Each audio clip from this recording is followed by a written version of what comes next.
Hollow Knight. God damn it. Why is this game so special? Huh? What's so special about this video game riddled with bugs that made it sold over 3 fucking million copies? 3 million! 3 fucking million, and I can't even get 3 of you to subscribe. God damn it. Hello everybody, my name is Primacon, and today I want to yap about my favorite game of all time and why I think it's so successful. Remember to grab a drink to properly enjoy a Primacon video.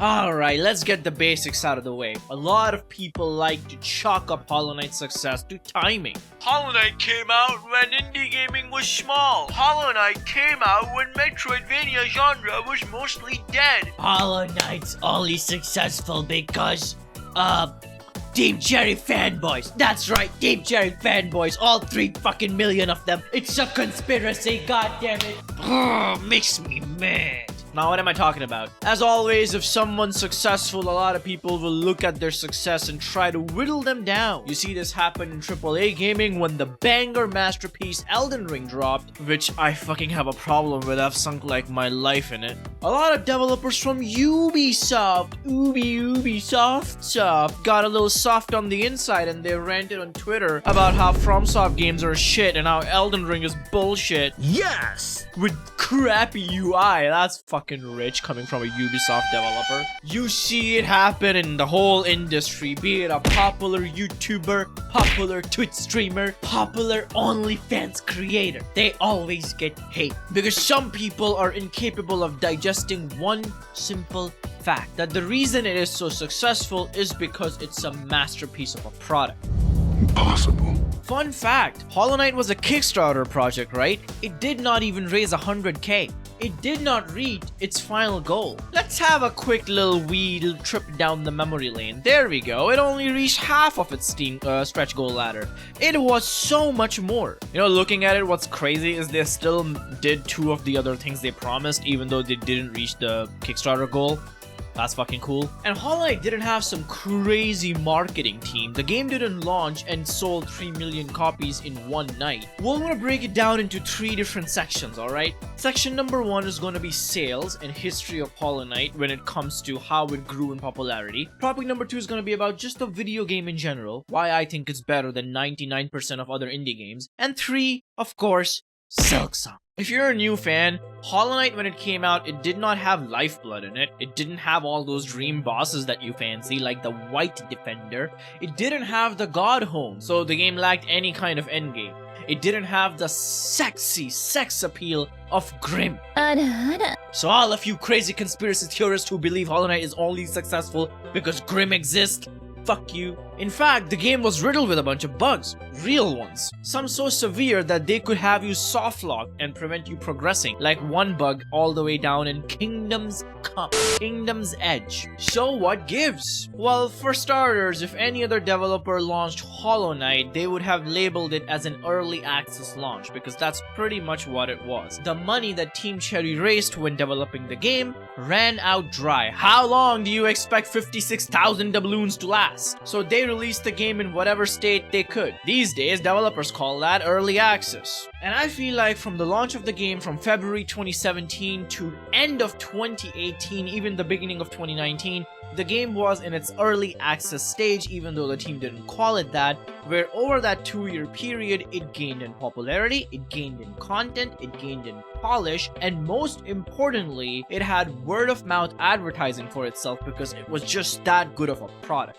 If you have an idea that's genuinely good, and you release it at a good time, then no matter what, it will catch on. Even if you don't promote it yourself, people will word of mouth advertise your game. YouTubers will make content about it. It will garner a big following no matter what, as long as it's a good product at its core. Not only was Hollow Knight a good product at its core, they kept improving it. So first of all, they finished the content. Like I said, they added the Grim Troop DLC, they added some smaller stuff like Lifeblood and some dream bosses, but most importantly, they added God Home, which gave the game an endgame. And after all was said and done, they released this banger on the Nintendo Switch and on other consoles in terms of the White Heart Edition, which was basically the finished game. None of that paid DLC expansion bullshit, just a banger finished game which already had a pretty decent size of following.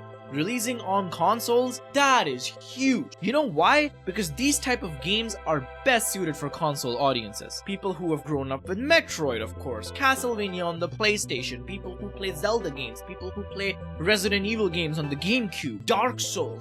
These kind of games have always worked for consoles way better than they have for PC. Fuck, Rockstar doesn't even release their video games on PC when they launch. Grand Theft Auto has always been a console-first video game. So when you take a good product like Hollow Knight and you release it on consoles, what do you get?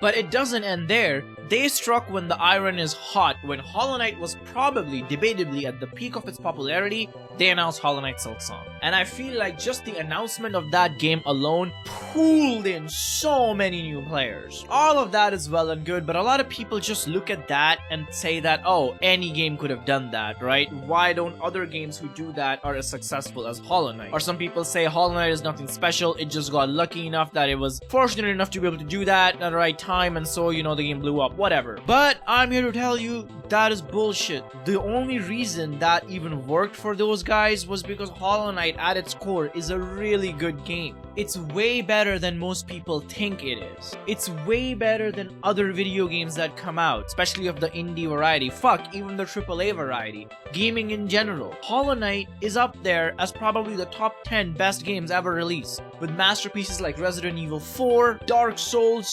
Zelda, Tetris. You get the picture. And I can sum that down to a really good philosophy, actually. When a game is popular, it's usually because it excels at one thing, one special thing that it does better than every other game, right? And that's usually good enough to make a video game great. Why is Overwatch so popular today, even about after all the negative PR and being the most negative rated video game on Steam? Because Overwatch does heroes in a way that no other hero shooter comes close to. Apex Legends, Valorant, League of Legends, it doesn't matter. Any game you pick up, they do not do heroes with the character and personality and charm of Overwatch. That's why people are still attached to it. Dark Souls 3 is great. What it does better than every other game? Boss fights. Boss fights in Dark Souls 3 are considered some of the most fair boss fights in FromSoft history. Those things are smooth, and every time you die to a boss in Dark Souls 3, it's always your fault. It never feels bullshit, or the game threw some random crap at you that one-shot you from Narnia. And even when it comes to new indie games like Nine Souls blew up when a lot of indie games in the Metroidvania genre seem to be failing. What does Nine Souls do to stand out in its gameplay? Combat. People will tell you the story pacing is shit, the exploration is quite linear, but when it comes to combat, Nine Souls is really good. In fact, some people even compare it to Sekiro, that it made some bosses really test your skills and make it feel like you're playing Sekiro. But you know what's different about Hollow Knight? Hollow Knight does not fall into that category. Hollow Knight is not a Dark Souls 3 or a Nine Souls, but it's more of a Dark Souls 1 and Resident Evil 4. If you're a hardcore video gamer, that sentence immediately rung some bells in your head and it made sense to you, but to the uninitiated, let me elaborate. You know what separates Resident Evil 4 from rest of the franchise and why it's considered one of the best video games ever? Because somehow it transcended from the two options of either being the jack of all trades and master of none, or excelling at one thing while being mediocre at the other, by being master of all trades. Every single thing in Resident Evil 4 hits like a banger. Be it the fucking B-movie campiness from Leon Kennedy. I've been expecting you, my brethrens. No thanks, bro. Be it the combat, be it the pacing, it's considered one of the best paced video games out there. Be it the replayability, the arcade modes like Mercenaries, the dynamic difficulty that adapts to your gameplay and your skill. I could go on. Same with Dark Souls. Dark Souls doesn't really excel at one thing, it excels at everything. This is different from being jack of all trades and master of none. I'm not talking about that. That's mediocrity. That's average. I'm talking about excelling in everything, where no one can look at your game and pick one thing and say that's why the game is successful. Because everything is fucking great. Now, it doesn't mean that the game has to be fucking perfect. Of course, the game can have flaws, but those flaws are very surface level flaws, and as a foundation, as a concept, those games are on another level than all the other video games out there. How does it translate to Hollow Knight? Well, what makes Hollow Knight special? Why is Hollow Knight so successful? Ask any fan, and I fucking guarantee you, no one in the room will be able to agree on one point. Because there is no one point. Some people will be like, well, it's because of the excellent world building like Dark Souls. The atmosphere of the game is so gritty and oozing with personality that it makes you want to get lost into the world. It makes you want to watch Mossbag videos. It makes you want to uncover the deep fucking storytelling that this game is trying to say, which hits the perfect mark between being too cryptic and too spoon-feeding. It holds that balance really, really well. Other people will say, oh, I don't give a fuck about the lore, it's the combat. The brutal difficulty of Hollow Knight. The boss fights challenge you like no other game. I remember when I was new to the Hollow Knight fandom and the Hollow Knight community, a lot of people recommended the game to me, and the selling point so many people had for it was, oh, it is so difficult. You have never played a video game as difficult as Hollow Knight. Remember the whole meme of Hollow Knight is the Dark Souls of Metroidvania games? That's why it stemmed, because the game had brutal difficulty that always felt fair. But then someone else might look at you and be like, boss fights? What the fuck are you talking about? I don't give a shit about boss fights. It's the exploration, of course. The way the world is interconnected, how City of Tears is connected to so many areas, the way you can literally forge your own adventure through Hollow Knight, where if you watch a let's play of it, every single let's play, some players will take a completely different route, to upgrades, to the pathing, to bosses they discover, to the way they uncover lore, to the way they enter the main city. Some people might not even see some cutscenes, some people might not even see some whole fucking areas. The death run mechanic that they straight up fucking stripped from Dark Souls, the locks and keys, the replayability of certain areas. After you get an ability, you can go back and unlock more of that area, find a fucking crazy charm hidden somewhere. Exploration is top fucking notch. It's better than any other video game in the genre. I could go on. I could seriously go on. I could yap about the music of Hollow Knight forever. I am not a music person. I have never officially purchased any music from any video game, no matter how special the video game was for me. I'll just listen to it on YouTube. For Hollow Knight, I own all the fucking vinyl records like a goddamn hipster, because Christopher Larkin did something special. Those musics, those soundtrack, the soundtrack, it hits you when you enter the fucking resting grounds or City of Tears, or when you're fighting Grim and they rip out the fucking electric guitar. Oh my god! Wow! That stays in your heart. You remember that after you finish the game, after the credits roll, after it's been a year since you picked up Hollow Knight. As soon as you hit that soundtrack, you're immediately taken back into your first Let's Play. That is special. So many video games can't say that, even though their main purpose and focus is music. You see what I'm getting at? Hollow Knight is a master of all trades. And again, I know what you're typing in the comments. Oh, Primacon, you dumb fucking bitch. Hollow Knight wasn't perfect. And like I said, no game is. Dark Souls isn't perfect. Resident Evil 4 isn't perfect. Hollow Knight isn't perfect. Let's talk about the issues it suffers from. Lackluster customizability, most charms being useless, very shit pacing at the start where it takes a long time for the game to pick up the pace, really boring abilities like double jump and fucking wall climb and a simple dash, and you know, like not so cool upgrades like upgrading your nail. You still use the same nail, the moveset is the same, you just do more damage. Upgrading your spells, you still throw the same fucking fireball, it just does more damage. But all of these things are things that can be improved upon. Those things do not fundamentally take away from the experience. Which brings me to my next point. Let's talk about Silksong. Not only did Team Cherry have to release Silksong in the state that Hollow Knight was in 2019, after it was completely finished, after it had an endgame, after it had a fucking Nintendo Switch, you know, PS4 release, Xbox release, but they have to make it better. Actually, correction, they want to make it better. They absolutely don't have to. If Silksong released tomorrow and it is the exact same state as Hollow Knight is today, the game will be crazy successful. It'll probably be the best-selling indie game of all time.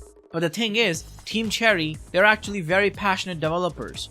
And they want to make good video games. They don't just care about video games selling well, because they do not have to reach out and please investors, you know. They don't work at Activision and they have to fucking suck off Bobby Kotick anytime they have an idea. They can just make a video game. And from what they have teased so far about Silksong, They've already improved upon every single thing I complained about. Enemies and areas in Silksong are really difficult right at the start, so the pacing is better. The tools and crest system seems way better than the charm system in Hollow Knight. There's like a lot of towns, while Hollow Knight only had one. There's quest logs, there's a new game plus that's way better than just a permanent mode in Hollow Knight. So many improvements, which is just scratching the surface. The point is, they already have a foundation, they're innovating upon it, and when Silksong comes out, I feel like it'll be like when GTA 6 comes out. You know what'll happen when GTA 6 comes out? All these fucking Ubisoft dwellers, all these weird fucking developers who love to pat themselves on the back and they think that their game is just the best game out there, even though it's a fucking polished turd. They're gonna be crying on Twitter because GTA 6 will probably be the most selling piece of anything of all time. Anything. The leaks that came out of the AI patent of how the game world of GTA 6 is gonna work is leagues and leagues above any open world game that you see today. These repetition that these video games have, like Grand Theft Auto, Resident Evil, Dark Souls, Metroid, Zelda, Mario, Tetris, they don't just spawn from nothing. It's because the actual product itself is something to marvel at, and I feel like when Silksong comes out, it's gonna blow people away. You will not be able to compare it to any other indie game and be like, yeah, it's like that game, it's like this game, it's as good as whatever. You won't even be able to compare it to Hollow Knight. You know what'll happen to Hollow Knight after Silksong comes out? Majority of people will think Silksong is leagues and leagues and leagues above Hollow Knight. Well, Hollow Knight will retain a very, very small hardcore community who loves the simplicity and a lot of nostalgia for the old times and the old days of Hollow Knight, who won't be able to move on to Silksong. That happens with every franchise, with every game. Believe it or not, you still have people who will die on the hill that Demon Souls is better than Dark Souls. That's just the way of life. But generally speaking, as a product, I have so much faith in these developers. If you look past all the whiny little children on Reddit who think that 5 years is such a big long development time and that the game is cancelled or that the game will be mediocre or Team Cherry don't know what they're doing, yeah, I don't think that's gonna pan out very well for them when the game does come out eventually in 2077. Either way, I just wanted to yap about the fact that Hollow Knight is one of a kind. And the statement that video games as good as Hollow Knight come out all the time now is just blatantly false. There were Metroidvania games coming out before Hollow Knight launched, there were Metroidvania games coming out after Hollow Knight launched. It's not like indie gaming is such a new concept that was just developed in 2024. Indie gaming has been big for a long time. Undertale came out in 2015, almost 10 years ago. And it's since been one of the biggest games of all time. Hollow Knight was a 2017 product. Indie game was huge back then. I don't know what people are talking about. I'd just like to conclude by saying that video games as good as Hollow Knight do not come about every single day. And this little stupid Metroidvania with a little stupid bug belongs, in my opinion, in the Video Game Hall of Fame. Anyway, that's enough Hollow Knight glazing for today. See ya.